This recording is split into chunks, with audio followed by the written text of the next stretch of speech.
स्वाध्यायः परमः। Doctor Baba Saheb Ambedkar open university.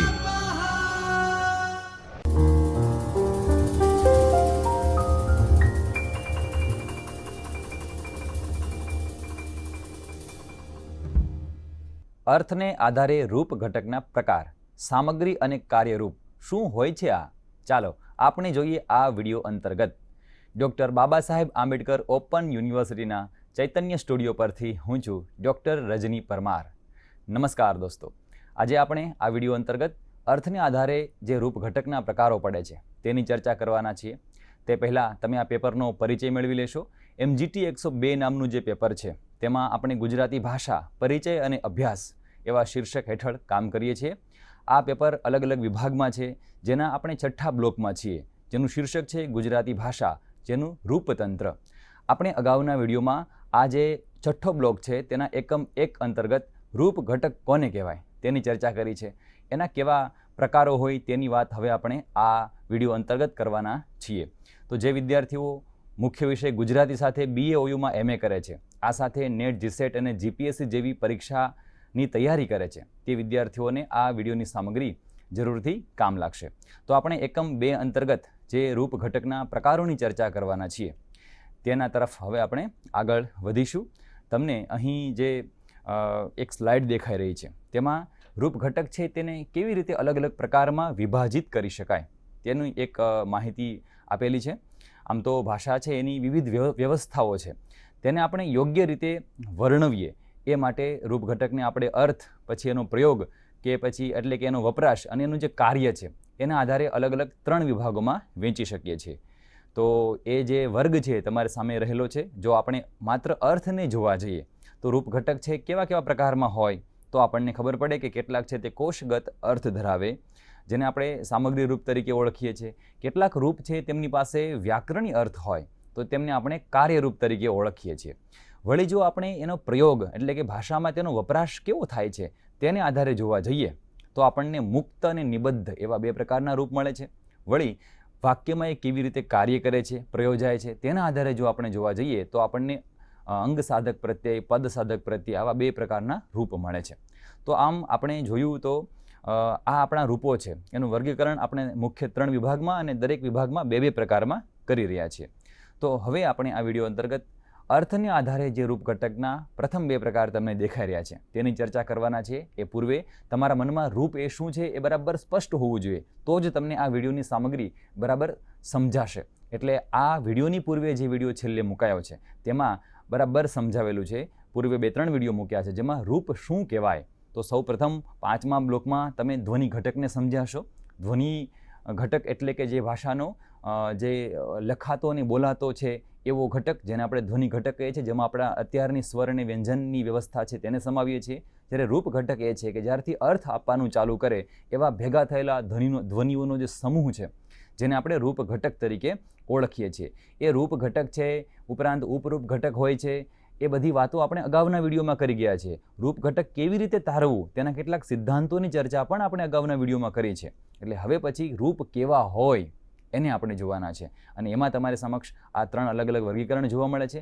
એમાંથી આપણે પ્રથમ વર્ગીકરણ છે તેના તરફ આગળ વધવાનું છે. તો ભાષાની જે વ્યવસ્થા છે શબ્દની અને આ સાથે વ્યાકરણની વ્યવસ્થા અને એને બંનેને ધ્યાનમાં રાખીએ તો એ બંનેમાં રૂપ એ મુખ્ય હોય છે. તમારે શબ્દ વ્યક્ત કરવો છે કે વ્યાકરણનો અર્થ વ્યક્ત કરવો ત્યારે તો કોષગત અર્થ એક હોય છે અને વ્યાકરણીય અર્થ હોય છે. એ શબ્દ છે એ ધરાવતો હોય છે અને એનું અભિવ્યક્તિનું જે વહન કરવાનું કામ કરે, આ કોષગત કે વ્યાકરણગત અર્થ, એ અભિવ્યક્તિનું વહન છે એ રૂપ દ્વારા થતું હોય છે. તમને અહીં કેટલાક શબ્દ દેખાય, જેમ કે મોહન, પછી ગીતા, ઝાડ, પછી માળી અને કાપ. આ સામાન્ય રીતે આ બધા છે એને શું કહેવાય તો કે રૂપ કહેવાય, પરંતુ એને સીધું તમે વાક્ય ન કહી શકો. જેમ કે મોહન, ગીતા, ઝાડ તો આ વાક્ય ન બને. માળી, કાપ તો આવી રીતે વાક્ય બનતું નથી. આવી રીતે આપણને સીધી ખબર પડતી નથી. આમ માળી કાપ આવું કહો તો આપણને આમ આજ્ઞાર્થ એવો અર્થ મળે, પરંતુ આપણને સીધું ખ્યાલ ના આવે કે એકદમ આ વાક્ય છે. હવે એક રીતે જુઓ તો તમારી સમક્ષ જેટલા લખેલા છે 5 શબ્દો એ આપણા માટે રૂપ છે. એનો અર્થ આપણે બરાબર જાણીએ છીએ, બરાબર, કારણ કે તેમની પાસે પોતાનો સ્વતંત્ર અર્થ મળે છે. હજી આવો જે અર્થ હોય એને તેને કોષગત અર્થ કહેવાય, જેને સ્વતંત્ર અર્થ તરીકે આપણે ઓળખીએ. કોષગતનો અર્થ શું તો કે કોઈ પણ ભાષા પાસે પોતાનો શબ્દકોશ હોય. એ શબ્દ છે એનો અર્થ શું થતો હશે એ દર્શાવે જે તે ભાષામાં વપરાતો શબ્દ. જેમ કે આપણે કોષ ખોલીએ તો મોહનનો અર્થ ત્યાં મળે, ગીતા શબ્દનો અર્થ મળે, ઝાડ શબ્દનો અર્થ મળે, તો કોષગત અર્થ ધરાવે છે. તો એક રીતે તો આ રૂપ જ છે, બરાબર. તો એમ કરીને આ કોષગત અર્થ મળે છે. હવે આ રૂપ પાછળ હજી કંઈક તમે ઉમેરી શકો. જેમ કે જો નીચે લખ્યું છે વ્યાકરણ અર્થ તમે ઉમેરી શકો છો. કેવી રીતે? જેમ કે માળીએ ઝાડ કાપ્યું, પણ તમને દેખાશે જો એમાં જે ઉમેરેલું છે ને એ પછી કાપ પછી ય દેખાય, ઉ દેખાય, માળી પછી એ દેખાય. એમ કરીને તમે જે નવા રૂપો ઉમેરો છો એને શું કહેવું, બરાબર, એ પણ આપણે જોવાનું છે, બરાબર. તો જે વાક્યમાં ઉમેર્યું તો એનાથી એક પાછો અર્થ પણ મળે છે, બરાબર. એ રૂપ જે તમને દેખાય છે એનાથી તમને ખબર પડે કે માળી છે તે વાક્યમાં કર્તા છે, એની કર્તા તરીકેની ભૂમિકા છે, તમને અહીંથી દેખાય છે, બરાબર. એ જ રીતે એની જે કાપવાની ક્રિયા છે તેની સાથે ય એક રૂપ જોડાયું. જુઓ જે ય રૂપ છે એ આપણને જો કૃદંતની ખબર હોય તો તે ભૂત કૃદંત બતાવે છે, અથવા તો તમે એને ભૂતકાળમાં સમજો કે પૂર્ણ થયું એવું ક્રિયાનો અર્થ આપણને અર્થ આપે છે, બરાબર. પછી છેલ્લે જે ઉ છે એ નપુંસકલિંગ દેખાડે છે. તો આવા પાછળથી ઉમેરાય જો અને પછીથી એક આપણને નવો અર્થ મળે. જે પછીથી જે ઉમેરાય છે તેને વ્યાકરણી અર્થ કહેવામાં આવે છે. તો તમારી પાસે બે અર્થ મળ્યા. ઉપરના જે શબ્દ રહેલા છે એમાં કોષગત અર્થ છે અને નીચેના શબ્દમાં કોષગત તો અર્થ હતો પણ વ્યાકરણી અર્થ પણ મૂકેલો છે આપણે. હવે બરાબર સમજો કે વ્યાકરણી અર્થનો એ છે કે વ્યાકરણની પરિભાષા છે એને સિદ્ધ કરે એવા અર્થો, એને આપણે વ્યાકરણી અર્થ કહીશું. તો આ પ્રમાણે આપણી પાસે રૂપ છે બે વિભાગમાં હશે. તો જુઓ કોષગત અર્થ વત્તા વ્યાકરણીગત અર્થ વત્તા એનો સંદર્ભ હોય તે જોડી દેવાનો. તો એનાથી આપણને વાક્ય કોને કહેવાય એ બરાબર સમજી શકીએ છીએ. આનાથી આપણને સંપૂર્ણ વાક્ય છે એ બરાબર સમજાતું હોય છે. તો હવે જરા વિસ્તારથી આ વાતને સમજીએ. તો જો કોષગત જે અર્થ ધરાવે એવા રૂપને શું કહેવાય? આપણો મુખ્ય મુદ્દો છે કે તમે અર્થને આધારે જો તમે રૂપને જોવા જાઓ તો કેમ જોવાનું? તો બે પ્રકારે, એક તો કોષગત અર્થ હોય અને એક છે વ્યાકરણીય અર્થ. તો આપણે સૌ પ્રથમ કોષગત અર્થ છે એને જોઈએ. આવા રૂપોનું મૂળ નામ છે સામગ્રી રૂપ. તમને બરાબર દેખાશે લખ્યું છે સામગ્રી રૂપ. તો એ શું કામ કરે છે? બે પ્રકાર છે, એમાંથી આપણે સૌ પ્રથમ સામગ્રી રૂપ ઉપર કામ કરીએ છીએ. તો જ્યારે અર્થની આધારે આપણે રૂપને આ કોષગત અર્થને ખાસ કરીને સમજતા હોય ત્યારે જે ભાષાના ઘટકો હોય અથવા તો રૂપો હોય એ કોઈ પણ પદાર્થ કે કોઈ પણ પરિસ્થિતિ છે એના ખ્યાલ સાથે સીધા જોડાયેલા હોય છે, બરાબર. એ જોડાયેલા એટલે સીધો આપણને અર્થ આપતા હોય છે. આપણે મોહન બોલી ત્યારે કોઈકનો તમને અર્થ મળે છે, તરત ઝાડ બોલું ત્યારે કોઈક અર્થ મળે છે. તો સીધું તમને કોઈ પદાર્થનો કે કોઈ પરિસ્થિતિનો સીધો જ ખ્યાલ આપે, એની સાથે જોડાયેલા હોય, આપણને સમજાવે. તો એવા રૂપોને સામગ્રી રૂપ, મટીરિયલ ફોર્મ તરીકે આપણે ઓળખીએ છીએ. સામાન્ય રીતે આવા સામગ્રી રૂપો છે જે તે કોઈ પણ ભાષા હોય એના શબ્દકોશમાં સ્થાન પામેલા જ હોય છે, એટલે કે એમાં રહેલા જ હોય છે. તો એને યાદ રાખીએ. આ જ કારણે એને આપણે શબ્દનો કોષગત અર્થ આપનાર હોવાથી કોષગત રૂપો તરીકે ઓળખીએ છીએ. અહીં કેટલાક શબ્દો પણ લખેલા છે, જેમ કે ઉદાહરણમાં તમે ખાલી હું બોલો તો એક અર્થ મળે, અમે, તેઓ, પછી આ ધોરણ, કોયલ, ભારત, આવા બધા શબ્દો રહેલા છે. હવે જે આ કોઈ પણ શબ્દ છે એમાંથી તમને કોઈક ને કોઈક અર્થ મળે છે, તરત જ અર્થ મળે છે. હવે આગળ જુઓ, આપણે માળીએમાં ખાલી એ હોય તો એનો સીધો તરત અર્થ ન મળે, પરંતુ અહીંયા તમને સીધો અર્થ મળી જાય છે. તો એ સીધો અર્થ આપવાનું કારણ છે કે એ શબ્દ પોતે જ સ્વતંત્ર તરીકે પોતાનો અર્થ ધરાવે છે, પોતાની અંદર એક અર્થ પડેલો છે એ સમજાવે છે. થોડું આગળ જુઓ તો એનું એક વર્ગીકરણ પણ કરી શકાય કે આ શબ્દો છે એને અલગ અલગ વર્ગમાં પણ વેચી શકાય. તમને કેટલાક વર્ગ છે આમાં દેખાશે. તો પહેલા વર્ગમાં થેલી, આકાશ અને મકાન આવા શબ્દો છે. પહેલાં મેં આગળ કહ્યું ને કે પદાર્થો અને પરિસ્થિતિની શું છે, હવે તમને થોડું વર્ગીકરણ કરીને સમજાવું. તો આ જે શરૂઆતમાં જે શબ્દ છે એને બરાબર જુઓ તો કોઈ પણ પદાર્થ અને સંજ્ઞાને દર્શાવે છે. પદાર્થ કોઈ પણ, જે થેલી છે તો કંઈક છે, બરાબર, એ એક રીતે સંજ્ઞા પણ છે. આકાશ તો કોઈ સંજ્ઞા છે, ખબર પડે. આકાશની વાત કરું ત્યારે ધરતીની વાત ન થતી હોય, ખબર પડે. જો મકાન, ધજા, દિવેલ, એની પાસે પોતાના અર્થ છે. વળી તમે આગળ જશો તો તમને એમાં ખા, પી, ચાલ, દોડ આવા રૂપો મળે છે. જો બધા રૂપો છે યાદ રાખશો. રૂપ એટલે ભાષાનો એવો નાનો એકમ જેની પાસે પોતાનો અર્થ છે. આના ભૂલાઈ જાય તો એ શબ્દ તમે વાંચ્યા બીજા વર્ગના તો તમને એમાંથી ક્રિયા કે અથવા તો કોઈ પણ પ્રક્રિયા છે એનો અર્થ મળી રહ્યો છે. તો ખરેખર એ ખબર પડશે કે ભાઈ આ લોકો પાસે શબ્દકોશનો અર્થ છે, પરંતુ એમાંય વર્ગો પાડી શકાય એવું છે. જુઓ હજી ત્રીજો વર્ગ જુઓ તો હોશિયાર, સુંદર, સફેદ આવા બધા શબ્દો છે, કિંમતી આવા કોઈ શબ્દ હોય તો એમાં તમને કોઈ ગુણધર્મ મળે, એની વિભાવના રજૂ થતી હોય ખબર પડે, કોણ કેવું છે એ ખબર પડે. એક રીતે આ બધા વિશેષણોને દર્શાવતા હોય એવા ગુણધર્મ, એટલે એની જે લાક્ષણિકતા છે એને દર્શાવે એવા. એટલે હોશિયાર એટલે શું તો તમારે વિચારવું પડે કોણ હોશિયાર છે, પૂછવું પડે. તો વિદ્યાર્થી હોશિયાર છે આવી ખબર, માણસ હોશિયાર છે. તો એ સંજ્ઞા હોય એને વધારે વ્યાખ્યાયિત કરે એવું વિશેષણનું કામ કરતું હોય એવો શબ્દ છે, એટલે ત્યાં વિશેષણ લખ્યું. સુંદર એટલે શું તો કોઈનું નામ સુંદર ના હોય એટલે એને ઉપરના વર્ગમાં ન મૂક્યો, પણ સુંદર કોને કહેશું, કોઈ બગીચાને કહેશું, કોઈ બાળકને કહેશું, તો એ હંમેશા વિશેષણ તરીકે લાગતો હોય એવો શબ્દ છે. એવી રીતે બીજા વર્ગમાં આવ્યો છે. પછી ત્રીજા વર્ગમાં એટલે ત્રીજા વર્ગમાં આવ્યો છે. પછીના જે ચોથા વર્ગમાં છે એ શબ્દોને જુઓ તો એક શબ્દ છે જલ્દી, પછી દૂર, નજીક, આ બધા શબ્દો છે. હવે એ શબ્દો પણ કંઈક ક્રિયા સંબંધિતનું કાર્ય કરે છે, એને રજૂ કરે છે. ક્યારેક ક્રિયા વિશેષણ તરીકે આવતા હોય છે આવા શબ્દો છે, નજીક છે કે દૂર છે આવા શબ્દો છે. તો આવી રીતે આપણે એને 4 વર્ગમાં મૂકી દીધા છે, બરાબર. તો આમ આપણને ખબર પડી કે સંજ્ઞા, પછી ક્રિયા કે પ્રક્રિયા, વિશેષણ હોય કે ક્રિયા વિશેષણ હોય, એવી અલગ અલગ રીતે એને મૂકી દઈએ અને એ પ્રમાણે આપણને જે શબ્દો કોષગત અર્થ આપે એને આપણે કેવા રૂપો કહીશું તો સામગ્રી રૂપો તરીકે ઓળખીશું. એનું અલગ અલગ રીતે આપણે આવું વર્ગીકરણ કર્યું અને તમને એમાંથી એ રૂપો છે કેવી રીતે કામ કરે છે એનો સીધો સંબંધ છે એ સ્પષ્ટ થયો છે. તો સામગ્રી રૂપો કેવા હશે એ તમને બરાબર ખ્યાલમાં આવ્યો છે. એક રીતે સ્વતંત્ર રૂપો છે, વાક્યમાં એકલા પ્રયોજી શકાય એવા રૂપો છે, એવું પણ યાદ રાખવાનું છે. સામગ્રી રૂપો એ મૂળ છે હજી. હવે બીજા કેટલાક રૂપો છે, એમાં બીજો વિભાગ છે, એ આપણે એને કહીશું કાર્યરૂપ. એટલે વ્યાકરણીય અર્થ આપનાર જે રૂપ હોય એને આપણે કાર્યરૂપ તરીકે ઓળખીએ છીએ. તો વ્યાકરણની અર્થને હવે તમારે સમજવાનો, વ્યાકરણની રીતે જે એનો અર્થ થાય તે સમજવાનો છે. જે ભાષા ઘટક છે એ સામગ્રી રૂપ હતા, સામગ્રી રૂપ આગળના, બરાબર, એને એકબીજાની સાથે જોડીને વાક્યમાં પ્રવેશતા હોય કે એની સાથે જ લખાતા હોય અને એને પછી લખાય તો એને જે આગળનું રૂપ હતું એને પદ બનાવવાનું યોગ્ય રીતે કાર્ય કરે. તો એવા રૂપો માટે આપણે કાર્યરૂપ શબ્દ વાપરીએ છીએ, ફંક્શનલ ફોર્મ તરીકે વાપરીએ છીએ. એ કાર્ય કરે છે, કોઈની સાથે જોડાઈને કામ કરે છે. એટલે આ છે એ બીજા પદ સાથે જોડાઈને આવતા હોય એવા રૂપો છે. આને આપણે સ્વતંત્ર રૂપો તરીકે મૂકી શકતા નથી. એટલે બંને વચ્ચેનો ભેદ છે. આગળ માળી એ શબ્દ હતો, એમાં માળી છે એ કેવું રૂપ હતું તો કે સામગ્રી રૂપ હતું. તેની પાછળનો એ છે એ કેવું રૂપ હતું તો કે કાર્ય રૂપ હતું. એટલે હવે આપણે અહીંયા કાર્ય રૂપો છે એની વાત કરી રહ્યા છીએ. અને એ જો હશે ને તો એનો વ્યાકરણનો એક અર્થ આપણને આપશે અને આપણને સમજાવશે કે એની અંદર કયો એક અર્થ પડેલો છે. એને આપણે ઉદાહરણથી સમજીએ. જેમ કે અહીંયા એક ઉદાહરણ પહેલું છે કે સીતા રામ ફૂલ વધાવવું, આવું લખેલું છે. હવે વાંચો જે આમ શું અર્થ મળ્યો કંઈ? શબ્દો તમારી સામે છે, સીતાનો અર્થ તમારી પાસે છે, રામનો અર્થ છે, ફૂલનો છે ને વધાવવાનો અર્થ છે ને. તો તમારી સામે જે પહેલા શરૂઆતના જે આ 4 પહેલા ઉદાહરણની અંદર 4 શબ્દો રહેલા છે એ આપણા કેવા રૂપો છે? સામગ્રી રૂપો છે. પરંતુ સામગ્રી રૂપો છે એ પોતાનો કોષગત અર્થ ધરાવતા હોવા છતાં એ હજી વાક્ય તરીકે નથી આવી શકતા, કારણ કે એમાં કંઈક ખૂટે છે એ બીજો વિભાગ છે, એ છે કાર્યરૂપ.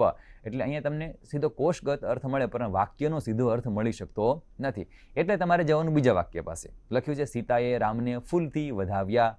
પછી આપણે એવું કહેવું પડે કે સીતાને રામે ફૂલથી વધાવ્યા. ત્યાં ઉપર અનુસ્વાર છે કારણ કે ત્યાં સ્ત્રીની વાત થાય છે, સ્ત્રીલિંગની વાત થાય છે. જુઓ હવે આ બે વાક્યને બરાબર સમજો તો તમને ખબર પડી કે ઉપરના વાક્યમાં કંઈક ખૂટતું હતું એ નીચેના વાક્યમાં આવી ગયું.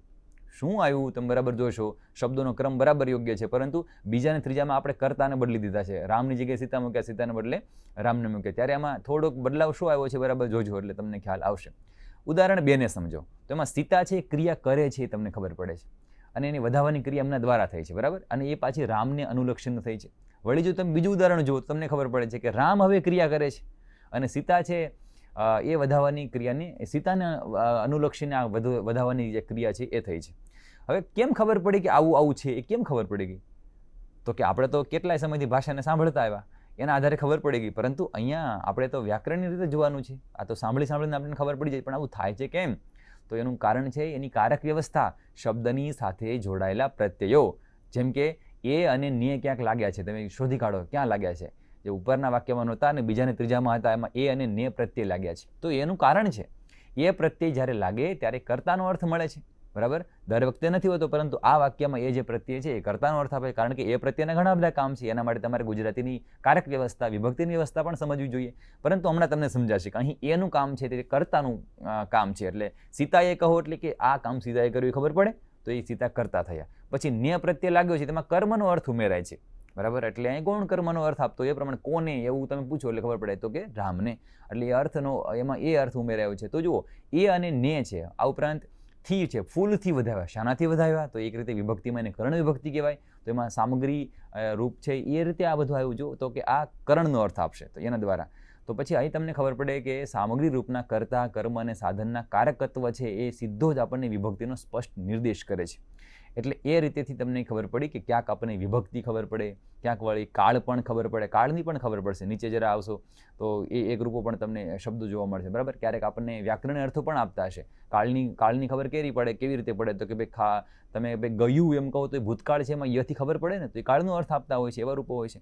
તો આવા રૂપો છે એને વ્યાકરણી રૂપો કહેવાય. જેમાં આપણે વિભક્તિના પ્રત્યયોને મૂકીએ છીએ. આ સિવાય બીજા કેટલાક શબ્દો તમારી સામે લખ્યા છે. કોઈ પણ વિભક્તિના પ્રત્યયો તે પ્રત્યયો, એમાં આપણે અનુગ અને નામયોગીને મૂકી શકીએ. સંયોજકો પણ છે આપણી પાસે, નિપાત છે, લિંગના પ્રત્યયો છે, પુલ્લિંગ, સ્ત્રીલિંગ, નપુંસકલિંગ છે, એકવચન ને બહુવચનના પ્રત્યયો છે આપણી પાસે, કાળ આપે છે, એની વ્યવસ્થા સમજાવે છે. તો આવા જે રૂપો હોય એને વ્યાકરણી અર્થ આપનારા રૂપો કહેવાય અને એવા રૂપોને આપણે કાર્ય રૂપો તરીકે ઓળખીશું.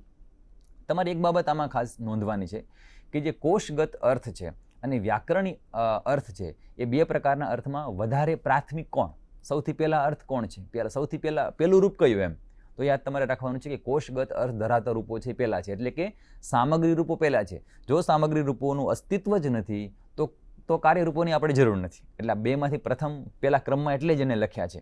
એ બરાબર આવડે તો એની પાછળ આ લોકો જે ઉમેર્યા છે, એટલે સીતા એ શબ્દ પહેલા હોવો જોઈએ તો પાછળ તમે એ ઉમેરી શકો. એટલે સીતા એ આપણું પ્રાથમિક રૂપ થયું અને એટલે એ કાર્ય એ આપણા માટે સામગ્રી રૂપ છે. અને હવે જે એ લાગ્યું એ આપણા માટે કેવું રૂપ છે તો કે એના પછીનું બીજું દ્વિતીય રૂપ છે. પેલું પ્રાથમિક છે તો આ બીજું અલગ રૂપ છે. એ તો એ પ્રમાણે સમજવાનું છે, એટલે એવું થશે. બરાબર. હવે જ્યારે તમે કોઈ પણ રચનામાં કોષગત અર્થને તમે જ્યારે વ્યક્ત કરનાર રૂપ તરીકે પ્રાધાન્ય આપો છો આ અર્થને, તો શબ્દમાં કોષગત અર્થ જ કોઈ વખત નથી તો આ રૂપો કોઈ કામ આપી શકતા નથી. એટલે શબ્દ છે એ પોતે પહેલાં કોષગત અર્થ ધરાવતો હોવો જોઈએ. જો એ કોષગત વાળો અર્થવાળો શબ્દ નથી તો આ રૂપનું કાંઈ અસ્તિત્વ રહેતું નથી. એ પણ તમે બરાબર સમજ્યા હશો. તો આ બે રીતે જે વાતો કરી એમાં તમને એટલું સ્પષ્ટ થયું છે કે આપણી પાસે સામગ્રી રૂપો કેવા છે અને કાર્યરૂપ કેવા છે. ફરીવાર એકદમ બ્રીફમાં ટૂંકમાં સમજી લો કે સામગ્રી રૂપો છે એ મૂળ પદાર્થો છે જે કોષમાં અર્થ ધરાવે છે. શબ્દકોષની અંદર, ડિક્શનરીની અંદર પોતાનો અર્થ ધરાવે છે. જ્યારે એને વાક્યમાં પ્રયોગ કરવો હોય ત્યારે એક શબ્દનું અનુસંધાન બીજા શબ્દ સાથે જોડી અને વાક્યને અર્થસભર બનાવવું હોય ત્યારે આપણને કેટલાક કાર્યરૂપોની જરૂર પડે છે. તમને આખું જે વાક્ય દેખાય એમાં એ આખો શબ્દ દેખાય, જેમ કે સીતાને, રામને, ફૂલથી આખો શબ્દ દેખાય, પરંતુ એની અંદર રૂપો પડેલા છે. જેમ કે સીતા એક રૂપ છે, એ એક રૂપ છે, રામ એક રૂપ છે, ને એક રૂપ છે. હવે આને શું કહેવું તો આપણે બરાબર સ્પષ્ટ કર્યું કે સીતા, રામ અને ફૂલ એ આપણા માટે સામગ્રી રૂપ છે અને પછી ને, પછી એ અને થી એ આપણા માટે કાર્યરૂપ છે. તો આટલો પરિચય તમને બરાબર મળ્યો હશે. તો એ સાથે તમને આપણા જે આ રૂપ ઘટકના પ્રકારો છે એમાંથી તમને અર્થને આધારે જે રૂપના પ્રકારો પડે એની માહિતી બરાબર પ્રાપ્ત થઈ હશે. આ સાથે આપણે આ વિડીયોને અહીં સમાપ્ત કરીએ છીએ. આપણે ફરી મળીએ છીએ આના પછીના વિડીયોમાં અને જે પ્રકાર 2ની વાત કરવાની છે, વર્ગ 2ની વાત, એના માટે આપણે પ્રતિબદ્ધ થઈશું. તો તમે બરાબર ફરી અભ્યાસ કરો. હું તમને ફરી મળું છું નવા વિડીયોમાં. આભાર. સ્વાધ્યાયઃ પરમઃ